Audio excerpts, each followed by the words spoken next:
मनन करावं आणि असं करून ब्रह्म संपन्न तो होशील असा स्वार्थ जर तुझ्या मनात असेल, असा स्वार्थ धरून ब्रह्म संपन्न होण्याचा स्वार्थ धरून तात्काळ अविश्रम आणि भगवंताच्या पायाची भक्ती करावी, चिंतन करावं.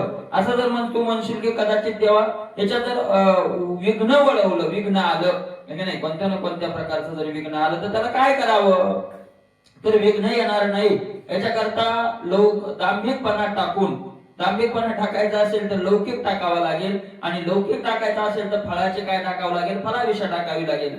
अशा प्रकारचं याचा त्याग करून जो भजे भाविक, जो भाविक भजे असा भक्ती याला म्हणतात, भावनेनं देवाची भक्ती करणं आहे का नाही. आणि विघ्न रेखे टाकायचे, त्याला कुठून विघ्न येणार आहे, मग त्याला विघ्न येणार नाही. त्याचं विघ्न येणार नाही असं नाही, विघ्न त्याच्या पर्यंत येणार नाही असं नाथ महाराजांना म्हणायचंय. कारण विघ्न तर येणार आहे. विघ्न महाराज इंद्राधिक देव सुद्धा साधकाला काय आणतात, विघ्न आणतात. अनेक आहे कथाही आहेत की इंद्राधिक देव आणतात, त्यानंतर पुन्हा रिद्यासिद्ध्याही काय आणतात, विघ्न आणतात. अशा प्रकारे विघ्न येणार नाही असं नाही, पण त्याच्या विघ्ननाशाशी देख करी चक्राची लखलख, त्याचं विघ्नाचा नाश करण्याकरता सुदर्शन काय करत राहतं, त्याच्या बाजूला सारखं फिरत राहतं. सुदर्शनाची लखलख आहे नाही, ते तेज सुदर्शनाचं सारखं त्याच्या बाजूला फिरत राहतं. आणि महाराज ते सुदर्शन त्या विघ्नापासून त्या भक्ताचं काय करत राहतं, रक्षण करत राहतं. अनेक अनेक अशी उदाहरणं आहेत. अरे अंबरीश साधन करत होता, अंबरीश आहे का नाही, द्वादशीचं व्रत त्यानं धरलं होतं आणि मला त्याला माहिती नव्हतं सुदर्शन आपल्या पाठीशी. पण ज्या वेळेला दुर्वास सोडली त्यावेळेला सुदर्शन तात्काळ जागीच होतं. म्हणजे भक्ताचं रक्षण करण्याकरता कोण उभा आहे, सुदर्शन त्याच कामाला आहे. अशा प्रकारे यवनिया चक्र गदा हाची धंदा करीतो. कोणता धंदा करीतो, भक्ता राखे पायापाशी हाच धंदा करीतो. भक्ता राखे पायापाशी, भक्त नुसतं राखे नाही, भक्ता राखे पायापाशी, आणि त्याच्या चिंतनात इथे विघ्न येऊ देत नाही. या दोन्हीचा अर्थ जवळपाशी एकच अर्थ आहे. भक्ता नुसता राखे नाही, भक्ता कुठं राखे, पायापाशी. पायापाशी राखे म्हणजे त्याच्या चिंतनात बाधा पडू देत नाही, पाय त्याच्या हृदयातले जाऊ देत नाही, आहे का नाही. आणि भक्ताचं रक्षण करणं म्हणजे त्याच्या चिंतनात कसल्याही परिस्थितीत काय न होऊ देणं, बाधा न येऊ देणं, हे भगवंत करतो. घेऊन पाठीशी अचूक उभा सन्मुख मी असे, पाठीशी अचूक ते सुदर्शन घेऊन मी पाठीशी काय राहतो, अचूक न चुकता, कधी चूक होत नाही. काय राव तुम्ही म्हणले होते तुमच्यावर संकट आलं की मी येतो, येतो म्हणलं होतं पण मी नेमका पाणी प्यायला गेलो आणि तेवढ्यात तुमच्यावर घाला झाला, असं होऊ देत नाही. अचूक कोणतेही चूक न होऊ देता अचूक देतो तो उभा असतो, उडे घाली अवचिता. अशा प्रकारे उभा सन्मुख मी असे, मी उभा सन्मुख असे, सगळ्या प्रकारचं अशा प्रकारचं भगवंत रक्षण करतो. या परिगा उद्धावा जो मज भजे निज भावा, त्याशी विघ्न करावा या देवांना वेग उठावा मज असता.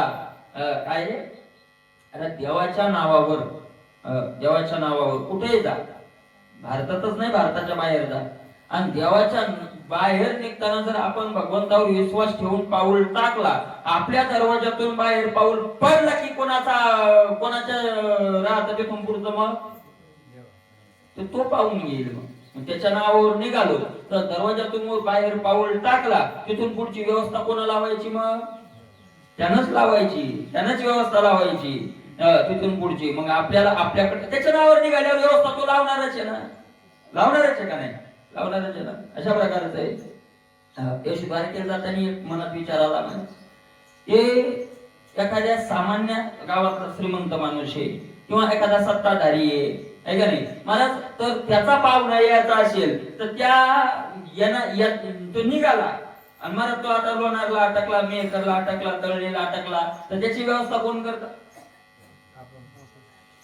म्हणजे तिथला माणूस करतो ना. मग जो जेवढा श्रेष्ठ पदावर तेवढी येणाऱ्या पाहुण्याची व्यवस्था काय राहते, बरोबर आहे का नाही? सामान्य एखादा असेल तर मोटरसायकल पाठवेल, आहे का नाही? सरपंच वगैरे असेल तर, जिल्हा परिषदला निवडून आलेला असेल तर गाडी पाठवेल, आमदार असला तर त्याच्यापेक्षा आपला पाहुणा याला मोठी गाडी पाठवेल, मंत्री असला तर हेलिकॉप्टर पाठवत नाही असं वाटायला काय तुम्हाला? पाहुण्याला हेलिकॉप्टर पाठवलं लोक नाही असं थोडंच. आता मोदीचा पाहुणा यायचा आणि तो काही मोटरसायकलीवर येईल का? मोठ्या ज्याचा ज्याचा ज्याचा जसा आहे मला बरोबर आहे का नाही? आणि मग इथं आपण द्वारकेला चाललो मी म्हणलं तर आपण देवाचे पाहुणे येतात. मग जर सामान्य तर मग त्यातून पुढे त्याची व्यवस्था लावणं कोणाचं काम आहे? देवाचं काम आहे. आणि असं आहेच ते सत्याचे, म्हणजे ते असं बोलाय पुरतं असं हे नाही, सत्यच तशी व्यवस्था लावतोच तो. आणि मग तो जगाचा मालक आहे, त्याची व्यवस्था काय राहील त्याप्रमाणेच राहील का नाही? जगाच्या मालकाची व्यवस्था काही ढिली झाली राहील का? त्याच्या मालक तुम्ही सांगितलं त्याशी हा ना, जगाचा मालक व्यवस्था लावत नाही म्हणजे काय गोष्ट? आणि आपल्या व्यवस्थेत चूक होती काय राव, मी अर्धा तास येऊन बसलो तुमची गाडीच नाही आली, त्याच्यात तशी चूक होत नाही त्या नियोजनात. लगेच तात्काळ काय राहते ते व्यवस्था राहते, अशा प्रकारे ते आहे. हा, आपल्याला कळत नाही एखाद्या वेळेस बरं का, आपल्याला वाटतं, पण मला त्याचा परिणाम पाहिला तर मग काय दिसतो, अनुकूलच दिसतो. परिणाम पाहिला तुम्ही त्या दिवशी मला काय अनुभव, तुम्ही त्या लक्झरीत गेले का त्या ट्रॅव्हल्सनं झोपून गाडी, ते एक जर सीट असेल तर एका माणसापुरतं असतं, ते बरोबर एका माणसालाच झोपता येते एवढं सीट. आणि डबल असेल तर मग मोठं आपल्या पलंगा एवढं असं मोठं राहतं, एवढं राहतं पूर्ण मोठं 4x6 मोठं राहतं. ते काय झालं, ते साहेबांना ते हे केलं, ते काय केलं, ते बुकिंग केली, रिझर्वेशन केलं. आता ते रिझर्वेशन करण्यात चूक झाली, म्हणजे एकाच माणसाचं सीट केलं पण ते 2 माणसाच्या सीटातलं एका माणसाचं सीट आलं. मी तिथे गेलो, त्या नंबर दाखवला तर त्यांना तुला म्हणलं डबल गेले, ते म्हणे ते डबल एक माणूस येणार तुमच्या शेजारी इथं, तर इलाज नाही म्हणे. आता म्हणलं असं कसं काय, मी सिंगल माणसाचं गेलं, तो म्हणे तुम्हाला दिसलं नाही का तिथं करताना की डबल गेले. कोण येतो काय माहिती, हा आला तर मग काय करा, बरं जायचं मला 30 तास गाडी चालली, ते काय आपलं इथून इतकं नाही ना, बरं 2 जण झोपणार तिथं, एवढं म्हणत होतो कोण येतो काय माहिती, मग चिंताच पडली मला. तुम्हाला सांगतो द्वारका पोहोचेपर्यंत त्याला तिथं सीटच भेटलं नाही दुसरं, डबल माणूस घेतलाच नाही, बुकिंगच नाही झाली, तो तरी काय करी. म्हणजे इथून तिथून मी म्हणलं काय देवाचं नियोजन म्हणलं असं, एका बेडवर मोकळं झोपता येणार नाही, डबल त्याला सीट घेतलं नाही. अरे त्याचं नियोजन आहे, ते त्याचं नियोजन आहे का नाही? मग तू माझा, मग तिथून लक्षात आलं की देवा हे चूक नाही झाली, त्यावेळेस वाटलं आपली चूक झाली, आपल्याला वाटलं चूक झाली, पण ती त्याचं नियोजन होतं, ही चूक नाही. अशा प्रकारे अनेक असे आहे. आता सार उभा सन्मुख असतो अशा प्रकारचं ते आहे. या परिगाव तवा जो मज भजे निज भावा त्याशी विघ्न करावा, या देवांना वेग उठावा मज असता. म्हणजे देव विघ्न करतात, अरे देव विघ्न करतात, पण मी असताना देवाची काय ताकद आहे? देव म्हणतात देव विघ्न करतात, महाराज देव विघ्न करतात हे मान्य आहे, पण मी असता काय उठावा, काय ताकद आहे त्या देवाची? इंद्राजित देवाची काय ताकद आहे विघ्न करायला साधकाला? त्याची काही ताकद नाही. मला जर विघ्न येत असतील तर निश्चित समजावं की आपला मार्ग कुठेतरी काय व्हायला लागला, चुकायला लागला. त्यातून योम ब्रह्म संपन्न हरियावरी आत्मा तुझे चराचरी जंगमी आणि स्थावरी सुरासुरी तुझी तो. आणि अशा प्रकारे एकदा का तू ब्रह्म संपन्न झाला की आत्मरूपानं तूच काय राहणार आहेस? मग चर आचरात राहणार आहेस. मग जंगमी आणि स्थावरी, जंगम असो का स्थावर असो, अशा प्रकारे स्थिर असो का अस्थिर असो, कुठेही असो, सुरासुरी तुझी तू. आणि ते काय विज्ञान, ती सुरही देवही तूच आणि आसुरही तूच. नारदाला सुरातही पूजा आणि आसुरातही काय आहे पूजा, काय त्यांना भेदच राहिलेला नाही. अशा प्रकारे तुझं होणी काही अनुभवे वेगळे नाही, ते तर विघ्न द्यायचे काही तुझ्या ठाई बाधील. तुझं होणी काही अनुभवे वेगळे नाही. आणि मग तू असा होशील की तुझ्या शिवाय तुला वेगळं काही दिसणार नाही. मग देवाशिवाय दुसरं नाही का भक्ताशिवाय दुसरं नाही? तर भक्ताशिवाय दुसरं काही नाही आणि देवाशिवाय दुसरं काही नाही. बघायच मग 2 झाले. तर तसं नाही, देव आणि भक्तच मुळात दोन राहिलेले नाही, तर मग त्याच्याशिवाय म्हणलं काय आणि त्याच्याशिवाय म्हणलं काय. ब्रह्मादिकाशी जोगराशी त्या काळात तू आत्मा होशी, पाठे थापटून ऋषिकेश उद्धवाशी सांगत. ब्रह्मादिकाशी जोगराशी त्या काळाचा तू, मला ब्रह्मदेवाला काळ खातो. ब्रह्मदेवाला सुद्धा तो हे पुनरावृत्तीची मापा शिक झाला. कैसे थोरवेचे मान पाहिपा, जो सृष्टी बीजाचा साठोपा. सृष्टीचं सगळं बीज ज्याच्या जवळ साठवल्या जातं तो सुद्धा पुनरावृत्तीची मापा शेवटी सगळ्यांच्या शेवटी तोही जातो. ब्रह्मदेवाला जो काळ खातो तो काळही तुझं काही बिघडवणार नाही का, त्या काळाचाही तू काय होऊन जाशील, काळ होशील, अशा प्रकारचा तू होशील. ऐशे वाद्य वादकता फिडली, संकल्प कल्पना तुटली, ब्रह्मानंदे पाठ फुटली, वाट मोडली कर्माची. अशी बाध्य आणि बाधकता म्हणजे जो बाद येणार आहे, जे संकट येणार आहे ते तुझं फिटून गेलेलं आहे. संकल्प विकल्प सगळे तुटलेले आहेत आणि ब्रह्मानंदाची सकाळ तुझ्या जीवनात काय झालेली आहे. आणि मग वाट मोडली कर्माची, आणि तिथं कर्माचाही रस्ता आता काय होऊन गेला, मोडून गेला. कर्माचा रस्ता राहिला नाही, सगळं तोच आहे. आता काय कर्म राहिलं, आता काय वेगळं. मला कर्म करण्याला द्वेष असावं लागतं, दोन असावे लागतात. त्यावेळेला काय घडतं, कर्म घडतं, एकात कर्म घडत नाही. अशा प्रकारचं ते आहे. ऐसा ब्रह्मानो वेदोदय कर्मे तेत होय रंक, वेदतायाचे सेवक आणि विवेक कामारी. ऐसा ब्रह्मानुभवी, पण ब्रह्म अनुभवी. ज्याला त्या ब्रह्मज्ञानाचा ज्याला काय आलेला आहे अनुभव म्हणजे ज्याला मान्य केलेलं आहे, ज्याला सदाचा दृढ निश्चय झालेला आहे. कर्म तेथे होय रंक, कर्म सुद्धा तिथं दास होत. वेद तयाचे सेवक, वेद काय त्याला आज्ञा करणारे विधानाची, वेदच त्याचा काय होऊन जातो, सेवक होऊन जातो. सेवक होतो म्हणजे वेदानं सांगावं तसं आपण करावं आणि त्यांनी करावं तसं वेदाने लिहावं. त्यांनी करावं हेच नियम, तसं वेदाने करावं, वेद त्याचा काय होतो, सेवक होतो. ऐसा ब्रह्मानुभवी जो त्याची किती सांगू काही, मी त्याच्या आज्ञाधारक पायी. प्रतिष्ठिती जे जे काही ते तपाई प्रगटद्वारे. काय सांगावं, वेदच काय महाराज, वेद काय माझ्यापासूनच झालेले आहेत. अरे मी त्याचा आज्ञाधारक होतो, वेद काय आज्ञाधारक होईल. देव म्हणतो मी त्याचा काय होतो, आज्ञाधारक. तुकोबाराय म्हणतात, ए ज्ञानी लोकांनो, लय मोठ्या अहंकारात येऊ नका. तुम्हाला देव पाहायचा का, यारे गवळीयाचे घरी बांधले ते दावेवरी. या गवळ्याच्या घरी पाहिलं, कशानं बांधलंय ते, दाव्यानं बांधलेलं आहे का नाही. काय याच्या मागचं, यारे गवळी याचे घरी बांधले ते दावेवरी बांधले. दाव्यानं काय केलेलं आहे, ते बांधलेलं आहे. म्हणून तुम्ही इकडं तिकडं पाहू नका. हे जे सांगू मी त्याचा आज्ञाधारक. प्रतिष्ठेची जे जे आहेत ते अर्थित जे जिथं ते माझी प्रतिष्ठा करतील, प्रतिष्ठा करतील याचा अर्थ जिथं माझी इच्छा करतील तिथं मी प्रगट होतो. तिथं मी प्रगट होतो. आता मला याच्यात असं आहे, पहिलं सांगितलं आहे का नाही, ब्रह्म काय ब्रह्मज्ञान अंतरी ठसावलं म्हणजे सगळा तो व्यापक मीच आहे असं झालं. आणि पुन्हा म्हणतायत की तो जिथं इच्छा करेल तिथं मी प्रगट होतो. तू याने इच्छा करावी यानं प्रगट व्हावं, पुन्हा द्वेष आलं का नाही, पुन्हा द्वेष आलं का नाही. म्हणजे तूच तो सगळा झाला आणि पुन्हा त्यानं प्रगट यानं बोलावं, तर एक रूपता झाल्यावरही भक्तीचं वर्णन आहे. मुक्तीवरील भक्ती जाण अखंड मुखी मुक्ती, ते एकरूपतेला तर गेलेला आहे, पण पुन्हा द्वैतात येऊन त्याची काय करायला लागला, भक्ती करायला लागला.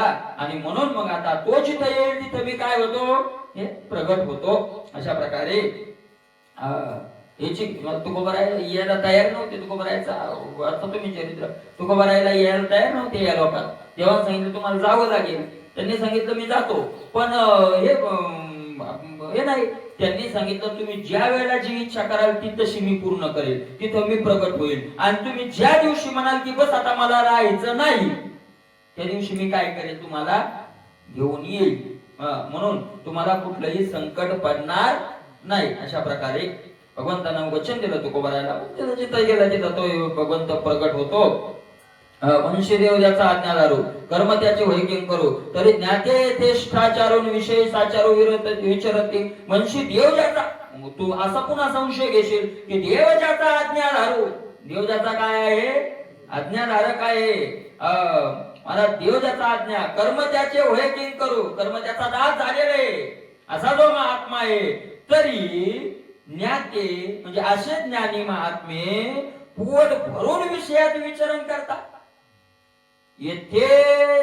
यथेष्ठाचारू, यथेष्ठा विषय साचारू विचरती. कुठं विचरण करतात ते, विषय म्हणजे संसारात, बरोबर आहे का नाही, विचरण करतात.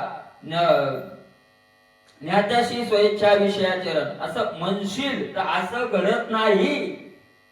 यथेचे विषय ते सेवन करत नाही. ज्ञात्याशी स्वेच्छा विषयाचरण. कदाचित असाही प्रश्न विचारशील की देव त्यांचा आज्ञाधारक झाला, कर्मदास झालं, मग त्यांनी विषयात विचरण केलं तर कोणता विषय सेवन केला तर काय हरकत आहे, काय अडचण आहे? कारण आता त्यांना कोणतंही कर्माचं बंधन राहिलेलं नाही. मग त्या माळ घातली काय आणि नाही घातली काय असंही कदाचित म्हणशील तर त्यालाही तोही तसं करत नाही. पुढे सांगताय, ज्ञात्याशी स्वेच्छा विषयाचरण सर्वथा न घडे गादान. स्वेच्छा स्वतःच्या इच्छेनं तो हे आचरण करत नाही का, लोका करता तोही नियमातच राहतो, तोही देवपूजाच करतो, तोही गंधच लावतो, तोही झेंडा घेऊन वारीच करतो. कशा करता, दया हे कर्तव्य असे उरले लोका लागे. वर्तावे विश्व हे मोहरे लावावे, अलौकिक न व्हावे लोकाप्रती. अशा प्रकारे तोही महाराज, नाही तर त्याला माहितीये काहीच करायची गरज राहिलेली नाही, तरी तो स्वइच्छेनं वागत नाही, स्वइच्छेनं वागत नाही. मागीला आधार होता, कारण मला ते यांच्यावर कसा परिणाम होतो ना, साधकावर तसा काय होतो, त्यांना गरजच नाही हो. राजेंद्र दास महाराजांनी त्यांच्या जीवनातलं एक उदाहरण सांगितलं. रामनवमीचा दिवस वृंदावन मध्ये एक महात्मा आले होते, 2-3 दिवस झाले तिथं. त्यांचे गुरु होते त्यावेळेला गणेशदास भक्तमालीजी महाराज, खूप ब्रह्मज्ञानी महात्मा होते. रामनवमी म्हणजे उन्हाळ्यात, आणि स्लॅपवर झोपलेली वरी महाराज. ते म्हणले सकाळी 10 वाजले तरी तो महात्मा उठला नाही. आणि दिवस कोणता, 10 वाजले.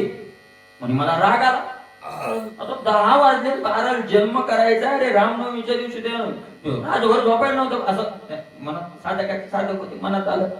गुरुलाच म्हणले ते, म्हणले महाराज काय तो महात्मा आहे, म्हणजे 10 वाजले झोपलेला आहे. ते म्हणले गप, उठू नको काही बोलू नको, उठू नको आणि काही बोलू नको, झोपू दे, झोपले ना बाबा झोपू दे.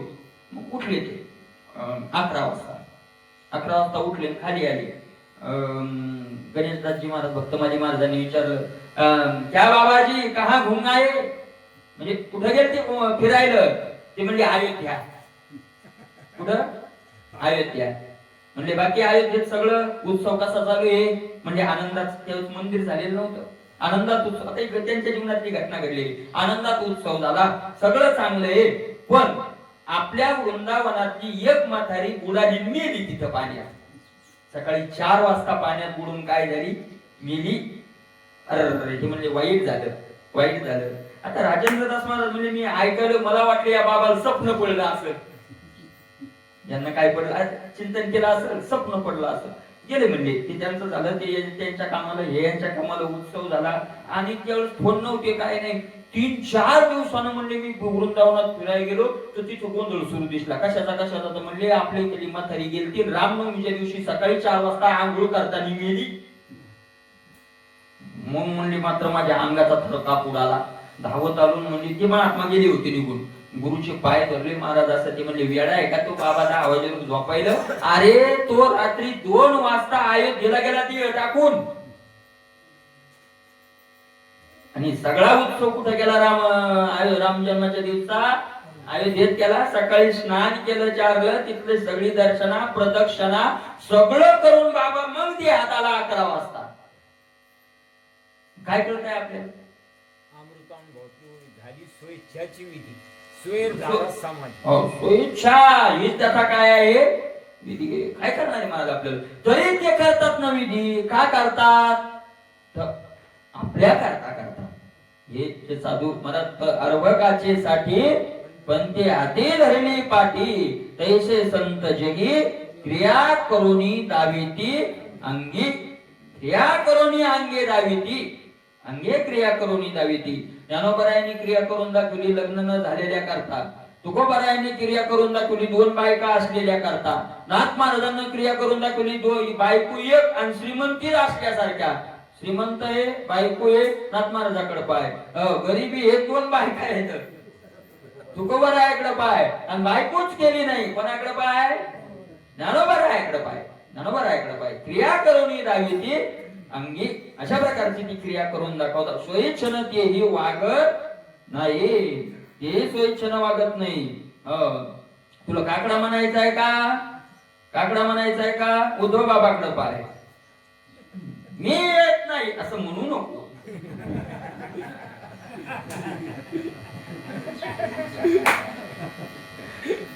क्रिया करणी दावी ती अंगी. मोहच काय एकट्याचं राहिले. योग्य तर म्हणलं उद्या कसं घरात यायचं नाही तर 4 लोक गोळा करून बोलबो म्हणाले घरात यायचं नाही, आणि पारावर जर म्हणजे येऊ नको तर काय येत नाही. क्रिया करून तुम्ही बाबा संत येतं, क्रिया करून दाखवा पुढच्या पिढीला की काकडा असा म्हणा. क्रिया करून दावी ती अंगी. सोडत नाही भाऊ कोणी हातात आले की म्हणजे त्याचा मला सांगता येत नाही, नाही तर मी बी सोडलं नसतं, पण काय करते बिचारे सांगता येत नाही. अशा प्रकारचे ते भजन्या होता तेव्हा मला बोलायचं असं प्रेमानं असं काही चेष्टा करायचा. तेव्हा एक दिवस काही बोलून नको तुम्ही बोल काय बोलून फायदे म्हणे आम्ही खोलीच चेष्टा करतो, तुम्ही चेष्टा म्हणे आमची म्हणून तुमची नकोच म्हणे चेष्टा. कारण खोलीत केली लोकांना काय माहिती, त्या घरात चेष्टा केली पण कीर्तनात केलेली म्हणजे सगळे लोक माझ्याकडे पाहते. तसं होतं ते सदाशिव. त्याच्यामुळं सावध होई बापा काळ लागला. अशा प्रकारे ज्ञात्याशी स्वेच्छा विषयाचे सर्वथा न घडे गाजा. स्वेच्छेनं विषयाचं आचरण मला ज्ञानी महात्मा करत नाही. विषयाचे लक्षण सावधान परियशी. त्या विषय त्या ज्ञानी महात्म्याचं विषयीचं लक्षण कसं आहे ते ऐका. ज्याशी दत्ता पटाभिमान मिथ्या प्रपंचाचे भान मृषा विषयाचे दर्शन विषयाचरण त्या नाही. मला ते का करत नाही त्याचं दुसरं कारण सांगता येईल. एक कारण आणि दुसरं एक कारण. दुसरं कारण का एखादा जर म्हणत असेल तुकोबरायांनी अभंग लिहिलाय. माया ब्रह्मायशे म्हणती धर्मठग आपणा सरेशे लोक नागविले विषयी लंपट शिकवे कोवी त्या मना मागे नांद्या होनी फिरे करुणी खाता पाक जिरे सुरण राही करिता अति त्याही दुःख पावे औषध द्यावये चालविले बाळा जाऊन या गुळा दृष्टी पुढे. आहे का नाही. विषयी लंपट शिकवी विद्या अशी काही विषय काही ज्ञानी अर्धवट ज्ञानी येतं आणि सगळंच ब्रह्म आहे धनकावून राहणं काही बी काही अडचण नाही. तर हे असं परत हे जे महात्मे आहेत कशाला पण या विषयाकडे जातील. विषयाविषयी सत्यत्व ज्यांना राहिलं नाही ते पुन्हा विषयाकडे जातील का, कशाला जातील ते. अरे दगदगपट अभिमान, अभिमानाचा पडदा जळून गेलाय. अभिमानाचं वस्त्र काय झालंय त्यांचं जळून गेलं. प्रपंचाचे मिथ्या भान, मिथ्या प्रपंचाचे भान संसाराविषयीच असं त्यांचं ज्ञान झालेलं आहे की प्रपंच काय आहे मिथ्या आहे.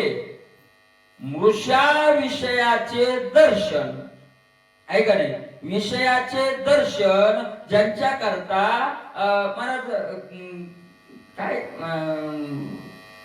अनिच्छे झाले, अनिच्छे ज्यांची इच्छाच राहिली नाही त्या विषयाचं काय घ्यावं, भेट घ्यावी. दर्शन म्हणजे भेट घ्यावी, विषय सेवन करावे, विषयाला पाहावं असं. आणि मग मला विषयाचरण त्या नाही असं ज्याचं विषयाविषयी कल्पना निश्चय झालेला आहे त्याला विषयाचं आचरण तो महात्मा करत पडिला निशेष अंगी ब्रह्मरस ठसावला. म्हणून त्याला विषयाचरण नसतच, विषयाचं आचरण करतच नाही तो.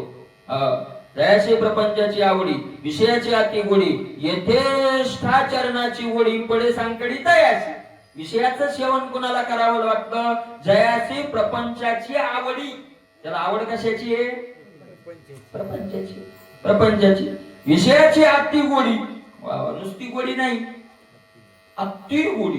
विषयाची अति गोडी ज्याला असते त्याला यथेष्ठाचरण. विषयाचं आचरण कसं करावं वाटतं? मग यथेष्ठा, पोटभर विषय शावावे वाटतात सारखे. मनसोक्त पोटभर. अशा प्रकारे सारखं त्याला काय करावं लागतं. आणि मग काय त्याचा फायदा काय होतो? त्याचा फायदा पुढच्या अर्ध्याच याच्यात सांगितला. पडे सांकडी तयाशी. तो पुन्हा पुन्हा संकटात पडतो, पुन्हा पुन्हा संकटात, पुन्हा पुन्हा संकट, तरी विषयाचं काय त्याला सुटत. संकटात पडतो तरी विषय सुटत नाही. तुकोबाराय म्हणता, माझा येणे दुःखे फुटत असे प्राण, न कळता जन सुखी असे. मला या विषयाच्या सुखानं माझा प्राण फुटायलाय, विषयाचं ते पुढचं दुःख पाहू. तर लातोनी पोळे नाकाळे. अशा प्रकारे अरे दिसायला लागलाय पुढचा त्याचा पण. तुम्हाला एक सांगा, एरवी तरी जीवन सफल असफल त्याच्या परिणामावरूनच केल्या जातं. आपण आराम भाऊन करतो म्हणून अडचणी येईल. अरे परिणाम शहाणा माणूस आपणही परिणामावरूनच ठरवतो, पण आरंभापासून आपण आरंभालाच खुश होतो. अशा प्रकारचं आहे. अरे आपण पीक पेरतो, सगळेच पेरतो. एखाद्याचं असं पीक जमलं, एखाद्याचं जरा कुरुमुरू दिसलं, तर आपण कोणाचं आरंभापासून कोण खुश राहतो? जसं जमलं तोच ना. पण काय पुढं झालं काय माहित. मला असंच होतं आपलं. आंधी पेरलं म्हणून जमलं, पहिल्या पेरीत जमलं, पहिल्या पेरलं म्हणून जमलं. येऊन गेलो पंढरपूर, केली वारी, आलो पोलीस पोलीस राहिलं, काय करतात पहिल्या पेरी. आणि नंतर काय झालं, पहिल्या पेरीवर धुई आली. येते ना कधी कधी असं होतं ना. आणि मागच्या पेरीला म्हणजे ओ काय राव, आता कोणाला चांगलं म्हणणार आपण? आता कोणाचं कोण खुश होत? आता कोणाचं लोक म्हणजे जमलं किंवा मागून पेरलं. आमचं तर पहिलं पेरलेलं गेलं. म्हणजे परिणाम फळ काय मिळालं? तसं मानवी जीवन सफल का असफल हे श्रीमंतीवरून पैसा कमावण्यावर ठरल्या जात नाही, शेवटीच्या परिणामावर ठरल्या जातं. तेच खरे का? शेवटी परिणाम ज्याचा संतांनी जे वर्णन केलंय हे आपल्याला वाटतं असं कसं काय केलं? एकदम तो श्रीमंताला तुच्छ समजलं, महाराज भिकाऱ्याला श्रेष्ठ समजलं, वारकऱ्याला. त्याचं कारणच आहे, त्याचा परिणाम कधी पाहिला? त्यांनी शेवट पाहिला. शेवटचा परिणाम पाहिला. वक्ते बाबा म्हणायचे, वक्ते बाबा मी सांगितलं होतं, वक्ते बाबा आम्हाला सांगायचे, पोरं आम्ही 7 जण होतो म्हणले, शाळेतले कटर सुट्टी 7 जण, 7 गटच राहायचा म्हणे आमचा संघ 7 जणांचा. त्यातले 5 मेले म्हणे माझ्या वयाचे. काम केलं म्हणे बिचारे जन्मभर आणि ते मेले. एक जिद्दा आहे म्हणे तर वावरात कोट येते म्हणे. त्याला कोणती बिमारी आहे म्हणे, कोण तो कोट येते म्हणे. मी एकदा गेलो म्हणले भेटायला गावात गेल्यावर, आणि मी म्हणे त्यांच्यातलाच आहे. पण मग पाय दाबायला लाईन लागायची म्हणे, नंबर लागायला. तो म्हणतो मी दाबतो, तो म्हणतो मी दाबतो. कशाचा परिणाम आहे? परमार्थ केल्याचा. त्यांनी सांगितले परमार्थाचं हे फळ आहे आणि संसाराचं ते फळ आहे. म्हणजे संतांनी जे पाहिलं तो परिणाम पाहिला, आरंभ पाहिलेला नाही. अशा प्रकारे म्हणून तर संतांनी सांगितलं कळो येईल तो परिणाम आहे. त्याचा काय परिणाम आहे. अशा प्रकारे संकटात पडतो मग तो. अशा प्रकारे ज्ञात्याच्या काही सत्यत्वे विषय नाही, मा भोगावया काही ना अभिलाषी पाहिजे तो होईल. कशा विषयाकडे जाईल तो? विषयाविषयी त्याच्या मनात सत्यत्वच राहिलं नाही, विषयाकडे कशाला जाईल तो? आहे का नाही? ज्ञानाला विषयाविषयीचं सत्यत्व त्याच्या दृष्टीत राहिलेलं नाही. मला मिथ्या म्हणलं की कोणी धावपळ करताय का? आपण आता एखाद्या ठिकाणी 10 माणसं बसली, 10-15 पंढरपुरात म्हणा कुठं बसले, आणि कोणतं सांगितलं पळा पळा पळा तिकडं पैसे वाटायले. अरे बिस्किट वाटायले तर माणसाला तुडी येते तर काय वाटायले? अरे माऊशी दिलं 2-4 ठिकाणी पाहिलं पैसे उठून वाटणं सुरू झाले. तुम्हाला दिसली नाही काय? नाही खरंच वाटले माझ्याकडे. नाही विनोद नाही, तुमची चेष्टा नाही, खरंच वाटलं. आपण पाहिले ना 10 नाही मी पाहिजे, 2-3 ठिकाणी पाहिजे. तुम्ही भजनच करत चालले होते ते हे म्हणत होते. नाही खरंच पाहिजे. ठिकाण सांगा. नाही नाही खरंच होते, म्हणजे चेष्टा नाही. बंडल होतं 2-3 ठिकाणी पाहिजे. मी 10 या पोरा चूल म्हणलं होतं रे की 10 रुपये 10 वाटले. आता पुढच्या वेळेस 100 वाटतील. पण ते मग बहुतेक त्यांनी काय केलं, जे दिंडी आहेत माग नंबरच्या त्यांनाच वाटली. महाराज जर खरंच मागच्या दिंडी खरंच जर असं ठोक पैसे वाटायला सुरुवात झाली ना तर पुढे एक गेलं तर म्हणून बघा अरे काय बिस्किट खाता ओझ पैसे तिकडं वाटले बरं का, खरंच वाटले. तर ते वाटू लागले असे. हो 20,000 दिली दिंड्यावाल्याला आहे की नाही. परत असे पैसे वाटणं चालू झाले. म्हणले एका ठिकाणी पंढरपूर कुठं बसलेले आणि तुला 500-500चे बंडलच वाटायले. म्हणे पळा पळा पळा पळा महाराज पळाले. स्वतः जरा गडबडीचे होते, उठले लगे पळाले. एक जणाचा ते पसारा माणूस महाराज काही माणसं लय हुशार येतं. बस स्टँडला गाडी अनुभव बस स्टँडला गाडी पाहायच्या टायमाला टाकले तो चावळ बसायला. किंवा मला टाक मोठा येतो टाक आणि त्याच्या फवाळ्यावर मस्त बसताना गाडी आली. अरे त्याचं चवळ गोळा करत होतो घडी घालत होतो सीट बुक आणि बिचाऱ्या सीटवर तू येतो काय करू लागला. अरे तुम्ही चवळ तुम्हाला येत कळत नाही अशा प्रकारचे. मग त्याचा चवळ गोळा करा आणि हे त्याला टाईम झाला. टाईम झाल्यावर दुसरा पळत आला. तुम्हाला पैसे कुठे लागेल म्हणजे तुला पैसे वाटेल आणि म्हणजे खोट्यानं वाटायचं जाईल का ते जाईल. ज्या वेळेस खोटं कळालं त्यावेळेस जाईल का ते. मग ज्ञानी महात्माला कळाले विषय खोटे कशाला पळतील ती. असं कळालं असं दृढ निश्चय झाला. दृढ निश्चय झाला कळालं तर आपल्याला सगळे मलाही कळालं ना आपल्याला सगळ्यालाच कळाले. कोणाला कळालं नाही काही आपल्याला कोणाला कळालं नाही सगळ्यालाच कळाले संसार काय आहे खोटा आहे. पण तो दृढ निश्चय होणं गरजेचं आहे. तो काय झाला आपला दृढ निश्चय. कशाला पळल तो काय पळल काय करायचे पळण्याची त्याला तो पळत नाही आहे का नाही. तो एक माणूस घर बांधू लागला मला पोल पाया घालू लागला.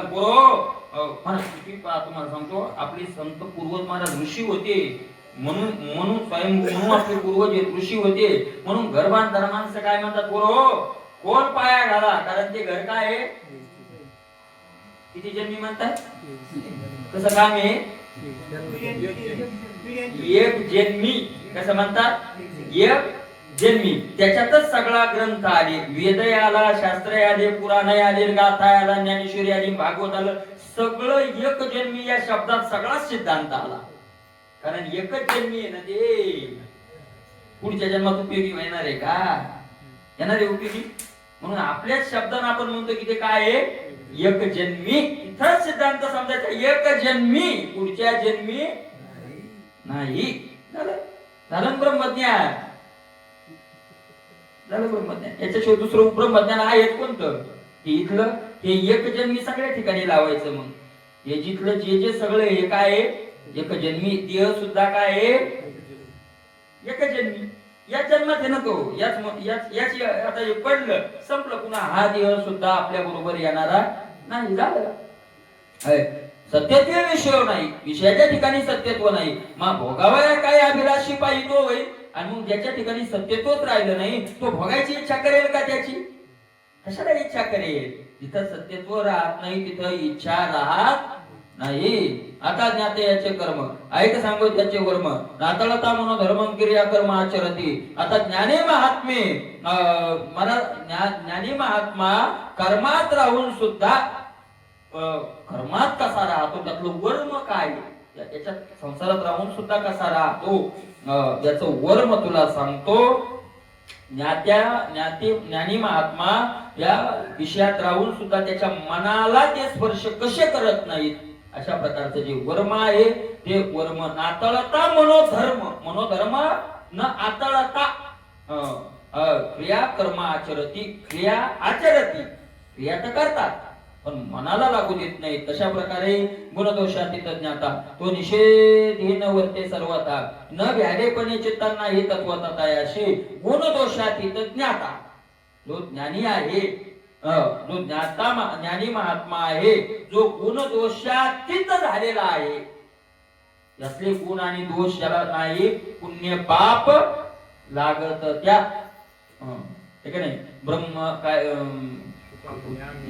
झाले अग्निरूप कर्मे अवघी ब्रह्मरूप नाही, पुण्य पाप लागत त्या. अशा प्रकारे कर्मे अवघे ब्रह्मरूप, अवघे ब्रह्मरूप नाही, पुण्य पाप दोष, गुण दोष म्हणजे पाप पुण्य कसं लागत नाही. मला तो निषेधी न वर्ते सर्वथा, मला तो निषेध कर्मात वर्तन करत नाही. निषेधात कशाला जाईल तो, निषेधात जात नाही आहे का नाही, आणि निषेधात जातही नाही, आणि निषेध कर्माची त्याला भीती वाटत नाही. साधकाला निषेध कर्माची भीती वाटते. निषेध कर्मात प्रवृत्ती असते, पण प्रवृत्तीत काय असते, भीती असते. जोपर्यंत साधक आहे भीती असते. महाराज एकदा का सिद्ध झाला ना की त्याला निषेधात प्रवृत्तीच नाही आणि त्याची भीती नाही. भीती का नाही, प्रवृत्तीच नाही. बरोबर आहे का नाही, भीती का नाही, तर त्याच्यात काय नाही, पुन्हा प्रवृत्तीच नाही. तो विहितही कर्म करी ते तर गुणत्वे बुद्धी न धरे, कुलाल चक्राची परिपूर्व संस्कारी वर्तत. विहित कर्म करीत राहतो, शरीर करीत राहत, पण तिथे त्याचा काही संबंध राहत नाही. कशाप्रमाणे कुंभाराचा चाक फिरत राहत, फिरवलं सोडलं ते स्टॉप, असं आहे का, पुन्हा फिरत राहत. पूर्व संस्कारी वर्तत, पहिला द्या संस्कार असतो, विहित कर्म केल्याचा संस्कार असतो. मला ते पहाडी बाबा 135 वर्ष जगली आणि मागून 10-15 वर्षे त्यांचा पाय मोडला आणि मग मोडल्यावरती दवाखान्यात जात नव्हती, गोळी घ्यायची नाही, दवाखान्यात जायचं नाही. 115-120 वर्षाच्या वयात पाय मोडला, घसरून पडले एका ठिकाणी, एका गावात कार्यक्रमाला गेले, पडले, पाय मारले. मग आता आले ते, त्यांना आणलं, संन्यासीच होते. मग त्या भक्तमाली महाराजांनी एका दिवशी एका शिष्याकडे सेवा दिली. एक दिवस राजेंद्र महाराजांची सेवा दिली. त्यांना बहिर्दिशेला गेल्यानंतर त्यांची घाण साफ सुद्धा दुसऱ्याला करावं लागायची, इतकं त्यांना असं उचलून न्यावं लागायचं. मग राजेंद्रदास महाराज म्हणजे मी घाण साफ केली, आणि साफ केल्यावर ते 5 वेळेस हाताला माती लावून घ्यायची, त्यांचा नियम जन्माचा. ती म्हणजे आण माती, आण पाणी आणलं काय नळ का काय बकेटीत पाणी माती 5 वेळेस हात. ते म्हणजे मी विचारलं, बाबा तुमची घाण मी साफ केली, हात तुम्ही कशाला धुयाले? ते म्हणजे जन्माचा अभ्यास आहे रे, हात धुण्याचा हा जन्माचा काय आहे, अभ्यास आहे. आणि तो अभ्यास आता मोडतोय का, पूर्व संस्कार वशे. पूर्व ज्ञानोबारायांनी हेच सांगितलं, मुक्ताचे देह तैसे वर्ततसे पूर्व वर्तती पूर्व संस्कार वशे, संस्कार वशे, संस्कार वशे. कारण साधारण काळात त्यांना तो काय केलेला राहतो, अभ्यास केलेला राहतो. तो अभ्यास चालू राहतो, पण त्याच्याशी काय त्याचा हे नसतो, आता अट्टाहास नसतो, अभ्यास चालू राहतो. अशा प्रकारे पूर्व संस्कारी वर्तत. संकल्पना ही वृत्ती हे करायचं साधन संकल्प असतो. आता एवढा जप करायचा, आता हे करायचं, आमचं करायचं. साधक मला साधक कुणाला म्हणावं, ज्याचा संकल्प साधनेचा आहे त्याला साधक म्हणावं. त्याच्यातलं घडतंय किती ते माहित नाही, पण संकल्प ज्याचे सारखे साधने, असं संत महात्म्यांच्या मुखातून मी ऐकलंय, ज्याचा इमानदारीनं संकल्प आहे, मधात बंद पडलं तरी त्याला पूर्णत्वाचं फळ मिळतं. दाता पण महाराज आपले संकल्प संसाराचे आणि साधन जर कटर साधन घडलं, ऐकून घ्या, 24 तास साधन घडलं आणि संकल्प संसाराचे, तर परमार्थिक साधनाचं फळ मिळत नाही. कारण जो संकल्प आहे फळ त्याचं मिळतं, क्रियेला फळ नसतं. पाहिजे थोडी फळ क्रियेला नसतं, फळ कशाला असतं, संकल्पाला. म्हणून तुकोबाराय म्हणतात, तुका म्हणे मज अनेका संकल्पे अवघीच पापे घडतील. दुसरा संकल्प केला की सगळे पाप माझ्या डोक्यावर येतील. त्याच्याबरोबर तू संकल्प तो नाही तुझा महाराजा विनतो. अशा प्रकारचं आहे. संकल्प नाही आणि पण सिद्ध झाला की त्या वृत्तीत काय राहत नाही. मग संकल्प नाही, काही काय नाही, आमकं करायचं ढमकं करायचं आणि काहीच नाही करायचं. जे पुढे येईल ते मग जसं शरीर पूर्व संस्कारात चालत राहील तसं चालत राहील. पुन्हा त्याच्यात संकल्प नाही. हेतूच पुरेना चित्ती, हेतूही नाही. हेतू म्हणजे कार्य करण्याचा आरंभ तोही तिथं राहत नाही. अशा प्रकारचे ऐशी कर्मे ज्ञाते करती शरीर स्थळी केवळ. आणि मग ज्ञानी महात्मे शरीरात शरीर स्थळी केवळ कर्मे करीती. फक्त शरीरात स्थळ काय, त्यांचं कर्माचं शरीर. आपल्या कर्माचं स्थळ शरीर नाही, मन आहे.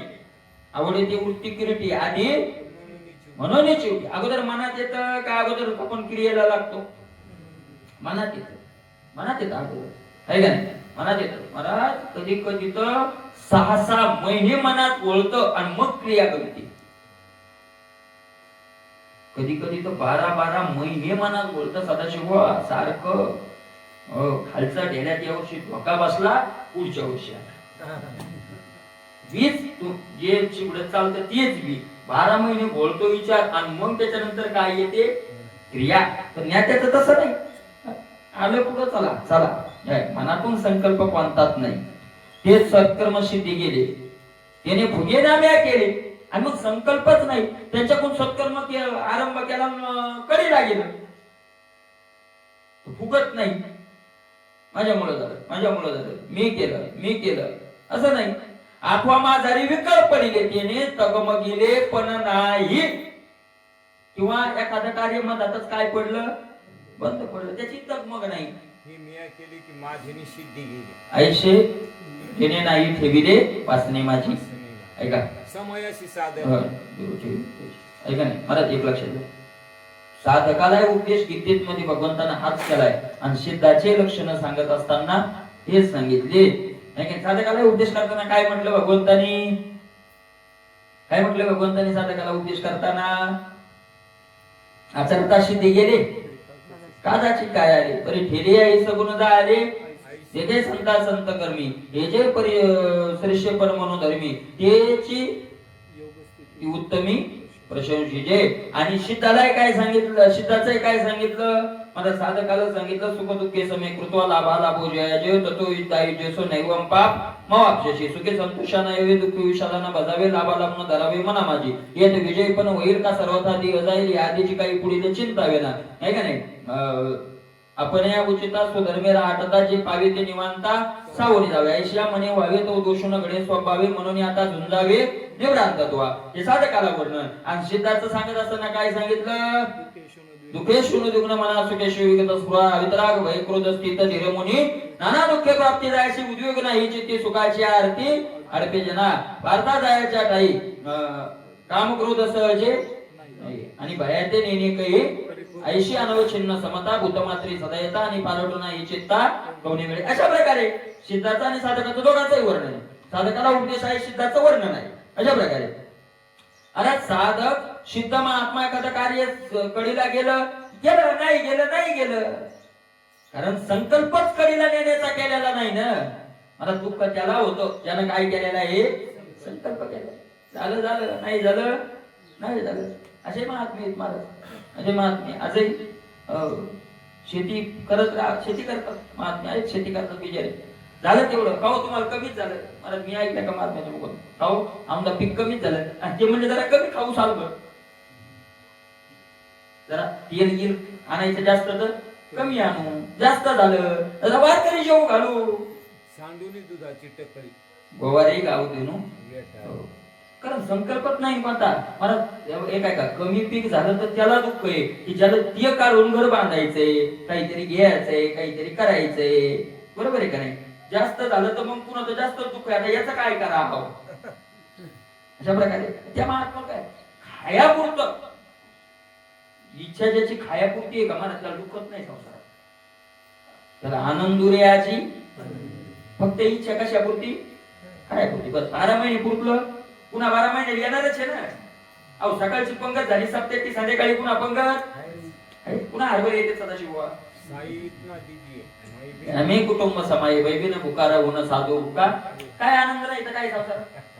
काय आनंदच आहे मला संसारासारखा आनंदच नाही त्याला. ज्याला फक्त जेवढे तेवढ्यात काय न्यायचं कडीला. आता आपल्याला 17 पिढ्या करून ठेवायचंय, मग कसं काय होईल? युक्ती साधली पाहिजे. कशा प्रकारचे काय आनंदाचे कशाला चिंता करायची? सत्कर्म सिद्धी गेले त्याने फुगे ना म्या केली. आणि मला जे काय का हा सफल जीवनाचा सिद्धांत आहे, ही चेष्टा नाही, नेमकं नाही. खरं त्याचं जीवन सफल जीवनाचा हा काय आहे? सिद्धांत आहे, सफल जीवनाचा सिद्धांत आहे. अशा प्रकारचे फुगे ना मी केले, फुगत नाही मी केलं, एखादं कडील गेलं अथवा माझारी विकळ पडली, एखाद्या कामातच बंद पडलं तर पडलं, देवाच आहे. आपल्याला काय संबंध आहे त्याचा? आपण जन्माच्या अगोदर काम चालूच होते ना, आपण मेल्यावर ही काम होणारच. बरोबर आहे का नाही? मला म्हणून मी केलं याच्यावर मला मी केलं याच्यावर हा जर अहंकार घालायचा असेल ना, आपण कोण्या शहरात गेलो ना, तिथल्या मोठ्याला वेगळी बिल्डिंग पाहायच्या आणि मग गावात मी म्हणतो मी केलं म्हणून झालं, तिथं तर मी नव्हतो, एकच काय झालं? इथं तर मी नव्हतो. मला असा विचार सारखा विचारच मनात वाचावा लागतो, तेव्हाच ते होतं. सारखा वाचावाच लागतो विचार. आणि तिथं एक पुन्हा असं न्याहाळून पाहायचं ते सगळं, न्याहाळून पाहायचं सगळं. एखाद्या संस्थांवर गेलो एखादं आपण तिथलं काम न्याहाळून पाहायचं. झालं मी इथं नव्हतो हे झालं, बरं मी होतो तिथलं जे झालंय तिथल्यापेक्षा हे चांगलं झालंय. म्हणजे मी जिथे तिथल्यापेक्षा हे चांगलं झालंय, त्या आधी मी चांगलं करू शकत नाही. असं टोचून अहंकार आपोआप कमी होतो माणसाचा. होत नाही का कमी? होत नाही, होतो ना कमी. अशा प्रकारचे निद्रिता मागे बैसाला वागू. कसं जीवन असतं त्याचं ऐका. निद्रिता मागे बैसाला वागू अथवा पुढे आला स्वर्ग बघू, त्याशी नाही राग विरागून पैसाला लागून या त्याचा. झोपलेला माणूस त्याच्याजवळ वाघ येऊन बसला तर भीती वाटते? काय भीती वाटत नाही, कारण त्याला ते माहितीच नाही. पण त्याच्या पुढे स्वर्गाचे भोग आले, जनावरांनी हीच ओवी दिली. अशा अर्थाची जरा वेगळ्या अर्थाने आहे का नाही. निद्रिताचे अंगेशी सापताईशी उर्वशी. झोपलेला माणूस आहे, जवळ एक लंबा लचक साप येऊन पडला, निघून गेला. झोपतच उर्वशी, स्वर्गातली उर्वशी येऊन पोहली. काय सापाला भीती नाही झाली, उर्वशी आली का नाही झाला? का तो झोपत आहे, त्याला त्याचा देहावर संबंधच राहिलेला नाही. अशा प्रकारे यशी नाही राग विरागू. राग म्हणजे आसक्ती नाही आणि विराग म्हणजे वैराग्यही नाही, काही संबंध नाही. तैसा लागून ज्ञात्याचा गुणदोषी चित्तवृत्ती सांडोनिया सहज स्थिती बाळके जेवी क्रीडतील तैशी स्थिती ज्ञात्याची गुणदोषी चित्तवृत्ती सांडोनिया. गुण आणि दोष, गुण म्हणजे अनुकूल विषय आणि दोष म्हणजे प्रतिकूल विषय. अनुकूल आणि प्रतिकूलाविषयीची चित्ताची वृत्तीच निघून गेली त्याची. अनुकूल राहिलं नाही आणि प्रतिकूल राहिलं नाही. आणि मला अनुकूल प्रतिकूलाची ज्याची चित्तवृत्ती निघून गेली त्याचं जगणं कसं असतं? सहज स्थिती, सहज त्याचं जगणं असतं, सहज. मला सहज जगायला ब्रह्मज्ञानच पाहावं लागतं. सहज जगणं म्हणजे कसं? सहज जगणं कसं आहे माहितीये का? सांगू का? सहज जगणं मला आता आठवलं म्हणून. सोयाबीन काढून आणली, घरात टाकली, आता काही राहिलं नाही, पुसत झाकून लगे, कारण ते एक संकट झालंय. पुसत झाकून लगे असं मस्त पाळी गिळी घालून हरभर पेरून सगळं झालं आणि 4 वाजे लोक झोपला. वृत्ती कशी असेल सहज जगण्याची मला एक आता आठवलं. 4 वाजे लोक झोपला, 4 ला उठला, बायकून दुधाचा चहा द्याला, राजनिवार घोळली आणि तोंडात टाकली आणि निघाला फाट्याकडे एकटाच. आता काही कळमळ आहे का? मस्त शांत निघला. एखादं गाणं म्हणत, ते काही थोडंच म्हणणार आहे आपण, एखादं गाणं म्हणत, एखादं काहीतरी म्हणत असं निघला. कोणता संकल्पही नाही आणि कोणता असं करतो ना, कधी येतो ना आपल्या जीवनात असा प्रसंग येतो ना, काहीच नाही, काही करायचं हेही ध्यानात नाही आणि काही नाही करायचं हेही ध्यानात नाही. त्याच्याच आनंदात तो मग्न चाललेला. जवळून कोणी गेलं की ए यार काय विचारात चाललाय, हा काय नाही जरा मस्त आनंदात असतो, त्याला म्हणतात सहज स्थिती. ही आपल्याला कधी कधी मिळते आणि ज्ञानाला जीवनभर असते, त्याला म्हणतात सहज स्थिती. तसं त्याचा महान संकट येत तरी त्या सहज स्थितीत, आणि महान अनुकूलता आहे तरी का वरी पडो आत्मबुद्धीशी भंग कदा नये. सहज स्थिती याला म्हणतात. सहज फिरायला निघालेला माणूस जसा आनंदात निघतो, कोणता संकल्प नाही, कोणता विकल्प नाही, अशा प्रकारे जो सहज मला झाड पाहायला चाललाय तर कशाचं झाड आहे त्याने नुसता पाहायलाय, त्याच्याकडे नुसता पाहत, अशी स्थिती येते आपल्या जीवनात कधी कधी तशी. आणि तशी स्थिती जीवनभर आली की त्याचं कामच झालं. सहज स्थिती वर्तने त्याला म्हणतात सहज स्थिती. कुठलाही शांत स्थिर पाणी सहज स्थिती याचं नाव आहे. खळबळ नाही, हे नाही, काय नाही, शांत अशा प्रकारे. त्या दिवशी समुद्राच्या कडे जरा बराच टाइम, 1-1.5 तास आली आली लाट आली दणकन आपटली की संपली नाही की इकडून आपण तिकडे गेली की तिकडून दुसरी येते. बरोबर आहे का नाही? मी विचार केला आपल्या जीवनात अशात लाट आहे, एक संपली मल्ल, एक येऊन आदळली की दुसरी लाट. समुद्र शांत कधीच नाही, एवढा मोठा समुद्र आहे, आणि जेवढा मोठा समुद्र तेवढ्या लाटा जास्त. एवढा मोठा समुद्र तेवढ्या लाटा जास्त. आपल्याला वाटतं साधारण होते 100 एकर जमीन आहे, त्याच्या लाटा त्या रजीच्या 100 एकरावाल्याच्या लाटा विचारा रडायलेत भारत माणसं 100 एकरावाले. उगा आता आपल्याला त्याच्या असं झालंय ते. मोठा जेवढाही मोठा समुद्र तेवढी लाट मोठी. मुख्यमंत्र्यावर किती लाटा यायच्या, झोपच नाही खरं. तिकून एक लाट आली की तिकून एक लाट आली की तिकून अर्धी शिव्या देते तार देत. महाराज परमार्थिकांना जर राजकारण्याचा एवढा गुण घेतला तर कामच झालं.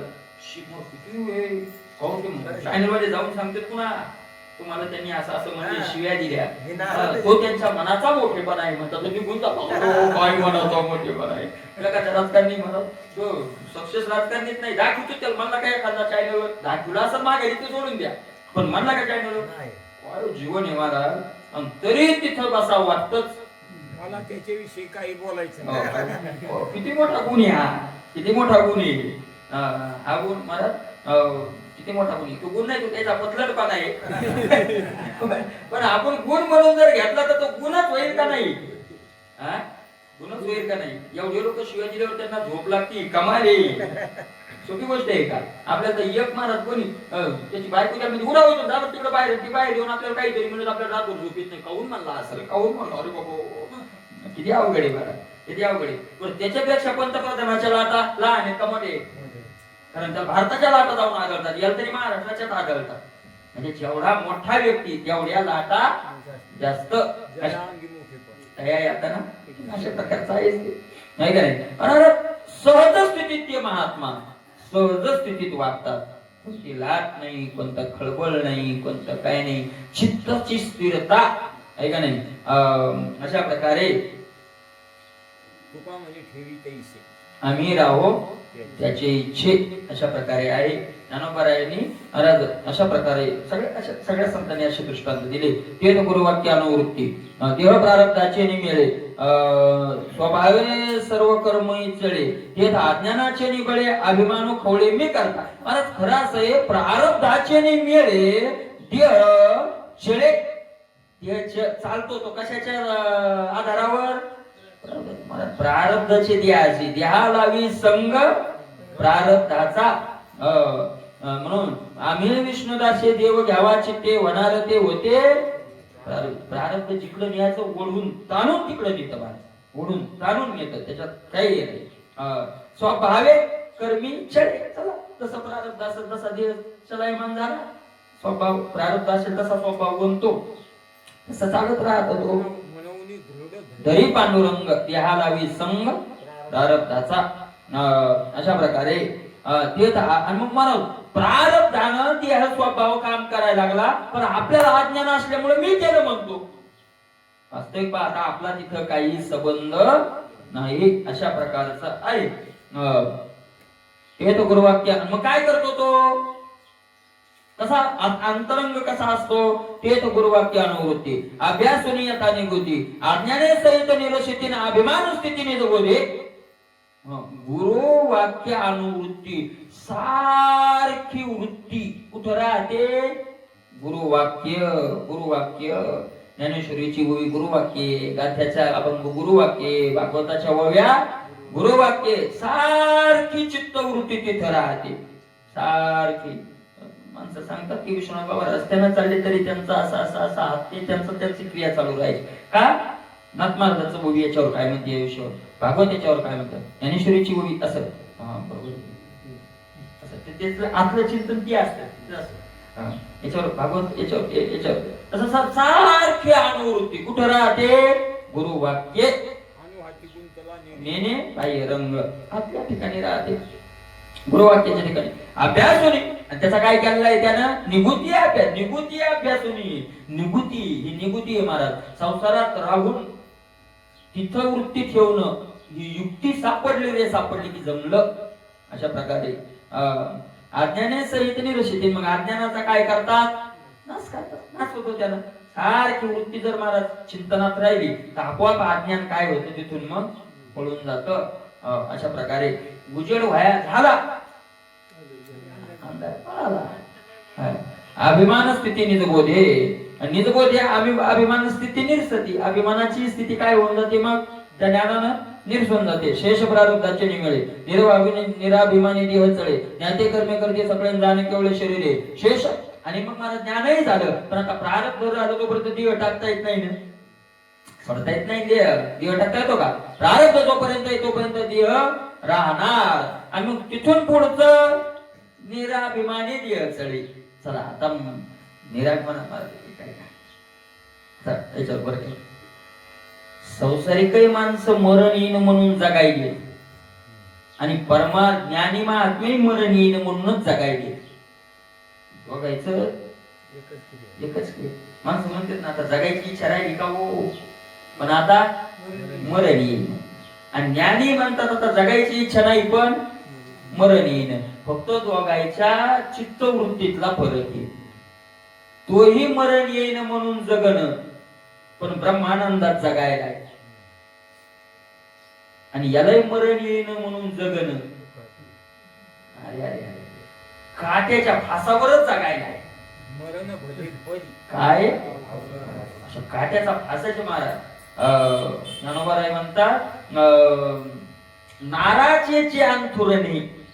नारा म्हणजे बाण, कशाच्या अंथुरणावर झोपलेला येतो, बाणाच्या भीष्माचार्यासारखं नुसतं असा बाणाच्या शेवरच पडून जगणं चाललंय. पुढचा एवढा आनंदाचा आणि दुःखाचा मात्र फरक असं आहे. आणि मग त्यांचं महाराज ऐका, त्यांचं पुढचं जगणं असतं ते जगात कल्याण करून जातं. मग ते कशा करता असतं, मग तुका म्हणे आता उरलो कारा पुरता शरीरांत केवळ शरीर कर्मी होती तीच आहे तुका बोली जाते. कर्मदृष्टा ते उपपत्तीने याची स्थिती सांगितलेली. अरे केवळ शरीरानं जे कर्म होतात ते अहेतुक कर्म असतात, हेतू रहित कोणताही संकल्प रहित कर्म ते असतात, नाही का नाही. आर्भक दृष्टांत उपपत्तीने याची स्थिती सांगितलेली. आर्भकाचा दृष्टांत देऊन ही स्थिती सांगितली. आर्भकाचे साठी हेच आर्भक म्हणजे गुरु शिक्षक, आणि पंथी म्हणजे गुरु, आणि आर्भक म्हणजे लहान गुरु. आर्भक म्हणजे बाळ, आहे का नाही. मास्तराला अ क ख ग येत नाही का, कपाच क घोटायला लागला तर त्याला क येत नाही का. त्याचा मला कसा मास्तर काय पगार पाहिजे, क येईल त्याला येते रे, पण ते लेकरासाठी तसं करावं लागतं. तसं मग तिथून पुढचं त्यांचं तसं जगणं असतं. अशा प्रकारचं ते आहे. निराभिमानाची लक्षणे कृष्ण उद्धवाती आहेत म्हणे, येरो आनंदाला अंत करणे सादरपणे परिषदो. आता निराभिमानाचे काय लक्षण आहे, त्या महात्म्याचे लक्षण भगवंत अर्जुनाला ज्याला उद्धवाला म्हटले आहे. आणि उद्धवाला आनंद दे म्हणी, अनाथ आनंद झाला. वा आता ऐकायला मिळालं सादरपणे परिसतो, आणि सादर होऊन ते ऐकायला लागला. ते काय लक्षण आहे ते उद्या ऐकूया. कुंडली करू द्या रे विठ्ठल.